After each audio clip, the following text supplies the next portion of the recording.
हाँ, अब चलते हैं क्वेश्चन नंबर थर्ड में। क्वेश्चन नंबर फर्स्ट सेकंड बना चुके हैं, अब चलते हैं क्वेश्चन नंबर थर्ड। थर्ड भी क्वेश्चन आसान है, कैसे बनेगा समझिएगा। इसमें दो पी क्यू एंगल पी समकोण है। एंगल पी समकोण, समकोण का मतलब सर एक एंगल 90 डिग्री, जो समकोण बोलेगा वो एंगल 90 डिग्री का हो जाएगा।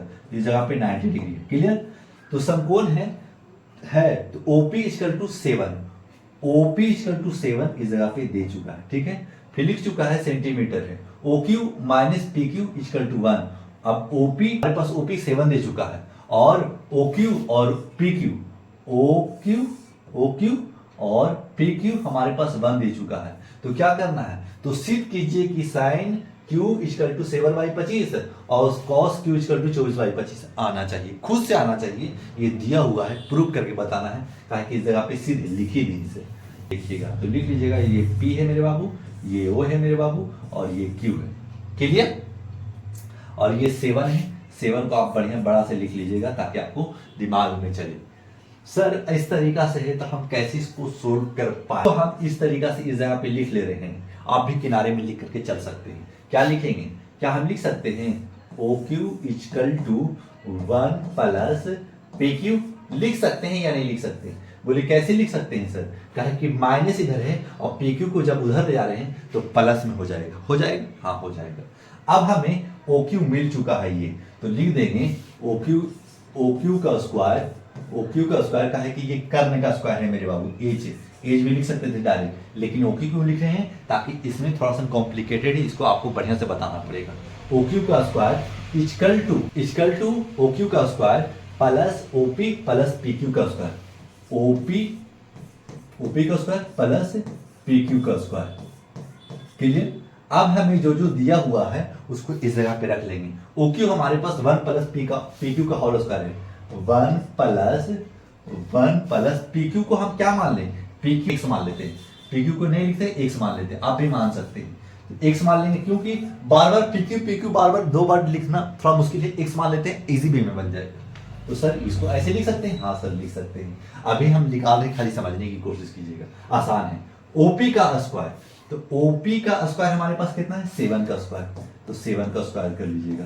प्लस PQ क्या है, Q क्या माना है, x माना है, x का स्क्वायर कर सकते हैं, हाँ सर कर सकते हैं, और कुछ नहीं करना। सर यहाँ भी x रख रहे हैं, यहाँ काहे कि OQ है हमारे पास, OQ हमारे पास 1 प्लस PQ आया, इस जगह से आया, इसको इधर ले गए और कुछ नहीं किया। अब a प्लस बी का होल स्क्वायर में तोड़ दीजिए, काहे कि a square plus b square plus 2ab, 2 into 1 into x equal to 7 का स्क्वायर 49 हो जाता है, 7 का x का स्क्वायर x कर लीजिएगा। अब देखिएगा 1 का स्क्वायर 1 होता है, x स्क्वायर लिख लीजिएगा, प्लस 2 इंटू x 2x हो जाएगा, equal to 49 plus x square. Square है तो स्क्वायर कर दीजिएगा। कैसे सर, बराबर के इधर लाइएगा तो प्लस इधर आएगा माइनस, तो x स्क्वायर खुद कट जाएगा, खत्म हो जाएगा, तो खत्म कर दिया। अब क्या लिखेंगे, 2x इक्वल टू, ये 1 है ना, तो 49 ये प्लस इधर ले जाएंगे तो माइनस, तो लिखेंगे 2x इक्वल टू 48।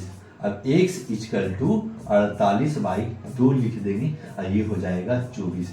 x का वैल्यू क्या आ चुका है, x का वैल्यू 24 आ चुका है हमारे पास। जब x का वैल्यू 24 आ चुका है तो आप सिद्ध कर देंगे कि क्या sin Q theta equal to इतना है कि नहीं है। तो अब पहले हम OQ निकाल लेते हैं। तो OQ कैसे निकालेंगे सर, OQ निकालेंगे 1 प्लस, अब हम x PQ को हम क्या माना था, PQ को हम x मान लिया था, x ही ना माना था PQ को, तभी तो रखा था 1 प्लस इस जगह पे x माना था तो x रख लिया है, क्लियर।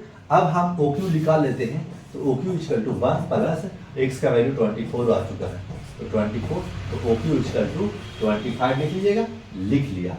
अब हमें सिद्ध करके बता देना है, तो क्या बता रहा है, साइन Q का फॉर्मूला होता है सर परपेंडिकुलर बाई कर्ण होता है, यानी लंब बटा कर्ण होता है।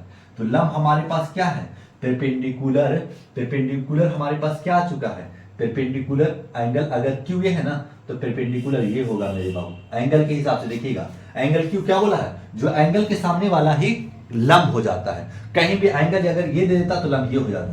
तो Q यहाँ है तो ये लंब हो, ये एंगल ये हो गया, जब एंगल ये तो लंब ये, तो 7 लिख लेंगे और कर्ण हमारे पास नहीं बदलता, और कर्ण हमारे पास ओ क्यू क्या आ चुका है, 25 आ चुका है। तो 25 देखिए मिला, हाँ सर मिल गया। अब क्या लिखना है, अब लिख लेना है cos क्यू। तो cos Q equal to base by कर्ण। तो बेस बाई कर्ण है यानी आधार बाई कर्ण।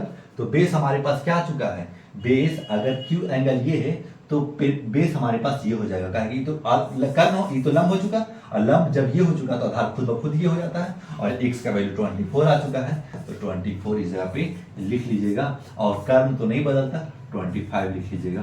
देखिए खुद ब खुद सिद्ध हो चुका ना, ये खुद ब खुद सिद्ध खुद हो जाएगा। आपको ये करना है, यही पूछ रहा था, यही आंसर हो गया। क्वेश्चन नंबर आपको 3 भी हो चुका समाप्त। अब चलते हैं क्वेश्चन नंबर 4 में।